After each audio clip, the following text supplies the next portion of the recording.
uma vez agradecer ao professor Eliseu por esta oportunidade, agora, de dissertar acerca da relação entre fé e razão. Um assunto que, para mim, é apaixonante. Vamos à primeira pergunta. Para que nós possamos definir o que é o racionalismo, devemos observar que, do ponto de vista epistemológico, o termo racionalismo menciona as posições filosóficas que têm em comum a defesa da primazia da razão na construção do conhecimento humano. Por primazia da razão, deve ser entendida a tese segundo a qual compete à razão humana formular a partir dela os princípios do conhecimento e as proposições de alcance geral sobre os objetos do conhecimento. A primazia da razão não tem como principal oponente a experiência, mas a pretensão de subordinar a razão às supostas formas extrarracionais de conhecimento, por exemplo, a fé. Assim, o adjetivo racionalista pode ser depreciativo e até condenável de posições dogmáticas que só podem ser acessadas através da fé. O racionalismo ele foi colocado na época do Iluminismo, no século XVIII, e a proposta era libertar o livre pensamento, poder ter um livre pensamento, para que este pensamento pudesse estar não mais subordinado, acorrentado, digamos assim, à Igreja Católica da época. Então, a pretensão de libertar da fé, na verdade, era libertar de uma instituição religiosa. Mas, com o passar do tempo, uma das grandes problemáticas surgidas, e que se arrasta até os nossos dias, é justamente a confusão entre a instituição, a religião enquanto instituição, e a fé, que é algo inerente ao ser humano. E é justamente a falha nessa percepção que vai causar muitos problemas.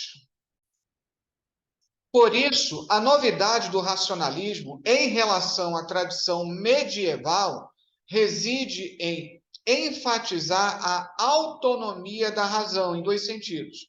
Que a razão tem suas próprias regras, aqui subentende-se regras que são diferentes daquelas estabelecidas pela Igreja Católica medieval, e que a razão deve considerar e analisar a si mesma sem mediação externa ao seu perímetro, e usando como forma de acesso uma peculiaridade própria e exclusiva, a autoconsciência. Ser racional não é apenas uma característica de uma crença ou uma declaração, é também uma norma que regula quais crenças ou declarações podem ser admitidas como cognitivamente válidas. Então, estamos analisando a questão de validade, critério, justificação. Se esse caráter normativo é eliminado, a noção de verdade desaparece e, com ela, a própria noção de conhecimento. Eu tirei toda essa observação de um grande dicionário, e aí eu peguei o verbete acerca de racionalismo. Um dicionário em espanhol. Com relação a 1 Coríntios, no capítulo 3, versículos 18 e 19, Ninguém se engane a si mesmo. Se alguém dentre vós se tem por sábio neste século ou neste mundo, faça-se estulto ou tolo para se tornar sábio. Porque a sabedoria deste mundo é loucura diante de Deus. Porquanto está escrito: ele apanha os sábios na própria astúcia deles. E aqui o apóstolo Paulo está citando Jó no capítulo 5, versículo 13, perdão. Paulo especifica que a sabedoria que seduz os crentes tem sua origem neste século ou neste mundo. A sabedoria do mundo se manifesta em pessoas que querem ser independentes, governar a própria vida e administrar seus próprios negócios, em vez de se submeterem ao senhorio de Cristo. Que se faça tolo para se tornar sábio. Essa afirmação informa aos cristãos coríntios que eles precisam fazer uma volta de 180 graus. Devem rejeitar a sabedoria mundana. Vamos guardar bem essa questão aqui de sabedoria mundana e tornarem-se tolos aos olhos do mundo. Os coríntios precisam ver o contraste entre o cristianismo e o mundo e, em seguida, aceitar o rótulo de tolo. Eis um ou dois exemplos de tolice cristã. Os cristãos obedecem ao mandamento de Jesus para amarem os seus inimigos, como nós vemos lá em Mateus 5,44 e Lucas 6,27. O mundo, contudo, prescreve o slogan pague na mesma moeda. E eu abro um parênteses aqui que muitos evangélicos estão usando esse slogan, ainda que inconscientemente. Mas vamos continuar. Jesus ensina seus seguidores a dar liberalmente a qualquer um em necessidade. O mundo, contudo, sugere a implementação das regras do individualismo, que é meu, é meu. Para o mundo, as doutrinas de Jesus são tolice, mas Paulo diz para seus leitores que se eles se tornarem tolos aos olhos do mundo, então se tornarão sábios aos olhos de Deus.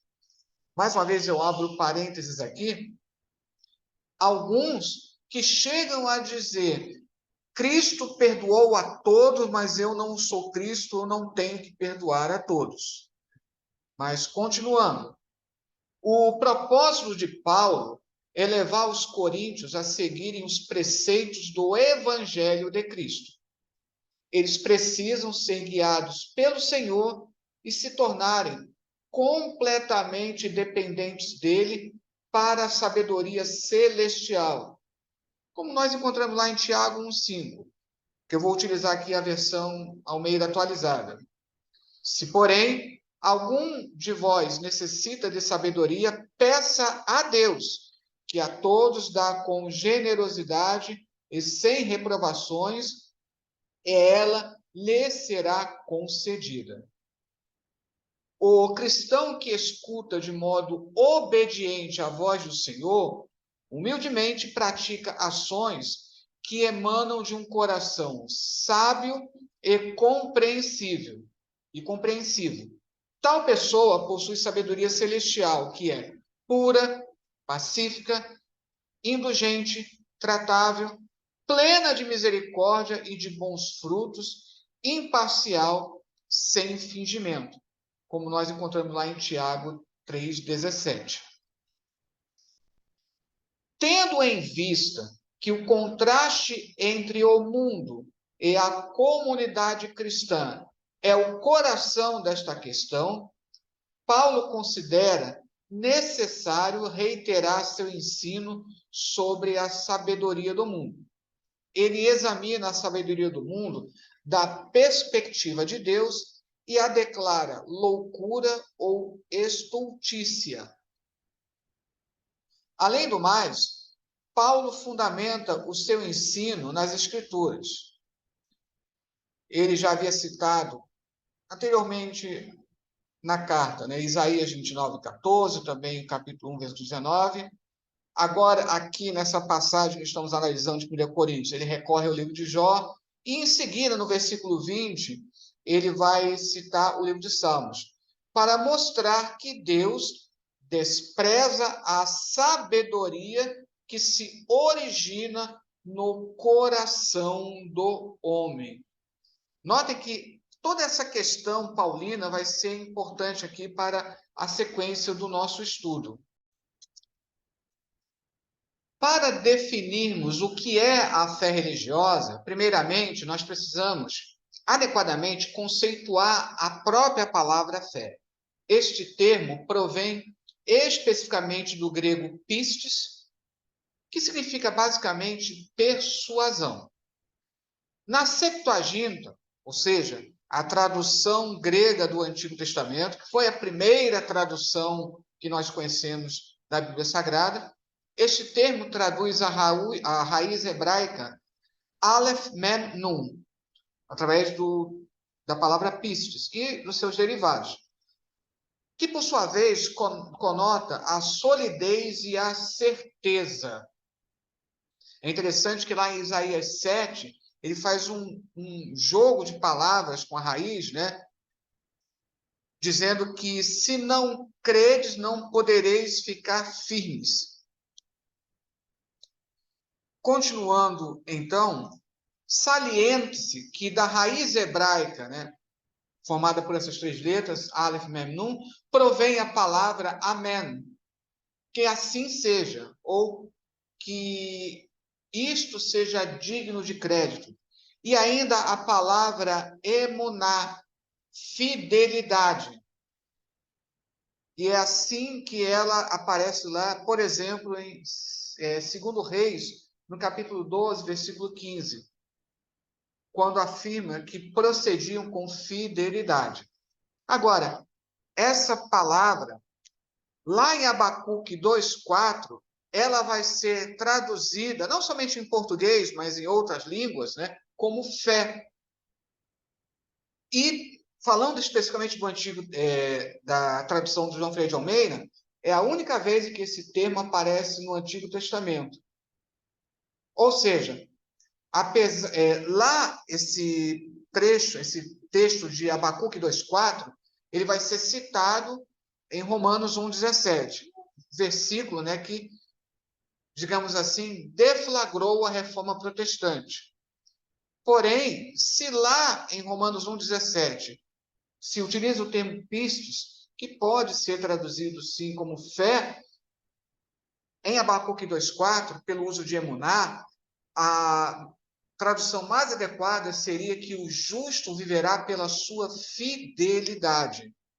O que lá em Abacuque está se salientando é que Abacuque está pasmo em ver que Deus castigará o povo de Judá usando um povo mais pecador ainda.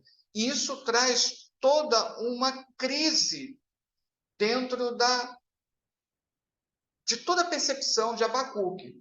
E é por isso que Deus o responde dizendo que ele precisa manter a sua fidelidade. Essa é a grande questão subjacente lá nessa passagem de Abacuque. A definição bíblica, agora vamos para a definição bíblica, conforme aponta Hebreus 11:1, no texto que é celebrizado pela Almeida Corrigida, diz que a fé é o firme fundamento das coisas que se esperam e a prova das coisas que não se veem. Além disso, a fé é um dom de Deus, conforme destacado em Efésios 2:8. Não vamos aqui entrar em maiores detalhes sobre essa questão da fé, como é descrita em Hebreus 11:1 e como é descrito em Efésios 2:8, que aí teria que entrar em detalhes sobre a fé salvífica, a fé como dom, a fé como fruto, mas o que nós queremos salientar aqui é justamente como Hebreus 11:1 vai trabalhar essa questão da fé religiosa. Em Hebreus 11:1, o termo hipóstasis, traduzido como firme fundamento pela Almeida Corrigida, também aparece como certeza lá na Almeida Atualizada, na nova tradução na linguagem de hoje, na nova versão internacional, aparece como posse antecipada na Bíblia de Jerusalém e substância na tradução brasileira. Agora, ela é definida mais adequadamente como essência, realidade, realização ou ainda confiança, assim como fizeram Lutero, Melanchthon e Tyndale, né? Por isso que Lutero resolveu colocar confiança na sua famosa tradução. Esse termo, hipóstasis, ele é um termo polissêmico, ou seja, ele tem diversos significados. Inclusive, diga-se de passagem que o termo hipóstasis, como hipóstase, ele foi importante em todo o desenvolvimento da cristologia, conforme nós vemos nos primeiros concílios ecumênicos. Tanto é que é um termo, hipóstase, é um termo importante hoje dentro da cristologia, dentro da teologia sistemática. Assim, na experiência do homem religioso, pode ser encontrado como elemento fundamental uma fé religiosa, uma fé característica e peculiar, distinguível de outros tipos de atos que também recebem o nome de fé ou crença. Note que aqui nós estamos falando de fé religiosa num sentido muito mais amplo e não apenas restrito ao cristianismo. A crença do homem religioso é um ato qualitativamente diferente de outros tipos de crença e se distingue não apenas deles por seu objeto ou conteúdo, pelo que se crê, mas por sua própria estrutura como um ato intencional. Assim, as crenças que não são vivificadas pela realidade da fé religiosa não têm mais força do que a de meras opiniões. A característica da fé religiosa é que o sujeito coloca a fé em um absoluto, que geralmente é chamado de Deus, mas devemos chamar a atenção que uma fé religiosa ela pode se dirigir não exatamente a uma divindade. Inclusive, nós temos o exemplo do budismo, que não trabalha exatamente com uma noção de divindade. Então, a característica, voltando aqui, a característica da fé religiosa é que o sujeito coloca a fé em um absoluto, que geralmente é chamado de Deus, mas nem sempre, que requer arriscar toda a existência humana.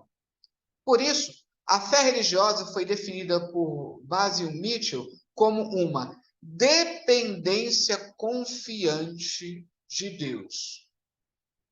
Achei bem interessante essa definição do Basil Mitchell, né?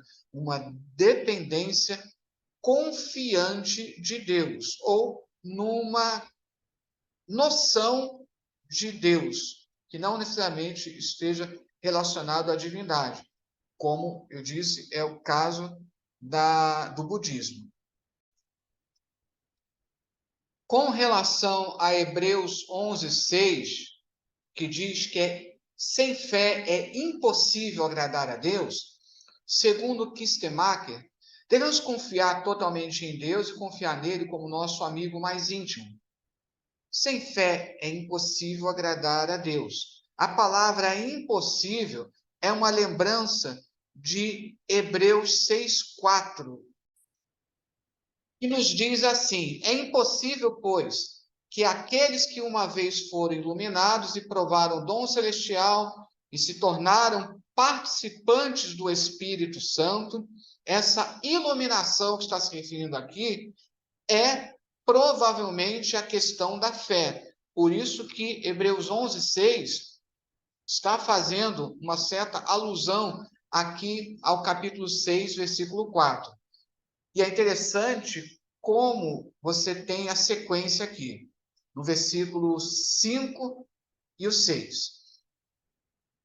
E provaram a boa palavra de Deus, os poderes do mundo vindouro, e caíram, sim. É impossível outra vez renová-los para arrependimento, visto que, de novo, estão crucificando para si mesmos o Filho de Deus e expondo a ignomínia. Interessante que lá nessa época, essa passagem foi entendida de forma radical como uma impossibilidade de pecados pós-batismais. Nós temos um escrito apócrifo, o Pastor de Hermas, que gira em torno dessa temática. Porém, muito mais provavelmente, aqui está se referindo àquilo que o Senhor Jesus fala acerca da blasfêmia contra o Espírito Santo. Mas, continuando, ela transmite a ideia que a fé é o ingrediente indispensável para se agradar a Deus. Ainda que Stemacher, recompensas não podem ser adquiridas. Em sua soberana vontade, Deus concede recompensas não em termos de pagamentos, mas como bênção sobre seu povo. Deus nos concede o dom da vida eterna. Nenhuma ação humana pode, de alguma maneira, contrabalançar isto quanto ao valor. As recompensas de Deus para conosco são livres, pois Ele é soberano.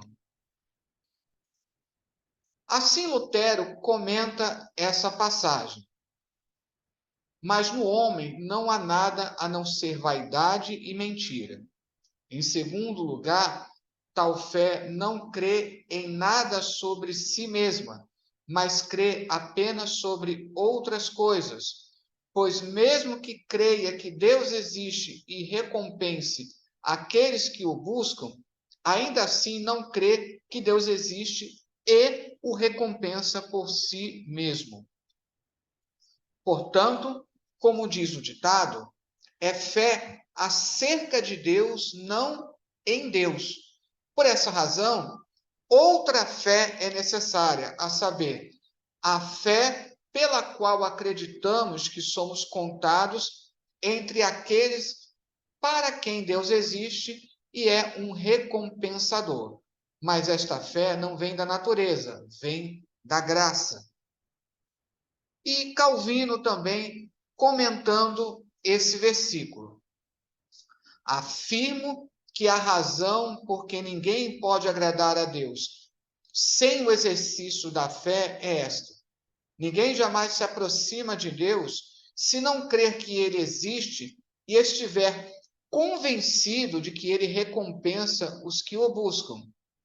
Se o acesso a Deus só é aberto pela fé, segue-se que todos quantos se encontram fora da fé não podem agradar a Deus. E continuando, a partir desse fato, o apóstolo mostra, em primeiro lugar, como a fé nos obtém o favor divino, visto que ela é nossa mestra que nos orienta na adoração ao verdadeiro Deus.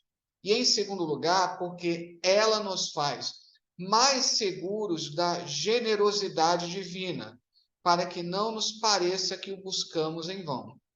Ambas as sentenças não devem ser revistas superficialmente, ou seja, primeiramente, que devemos crer que Deus existe. Em segundo lugar, que devemos viver persuadidos de que não o buscamos em vão.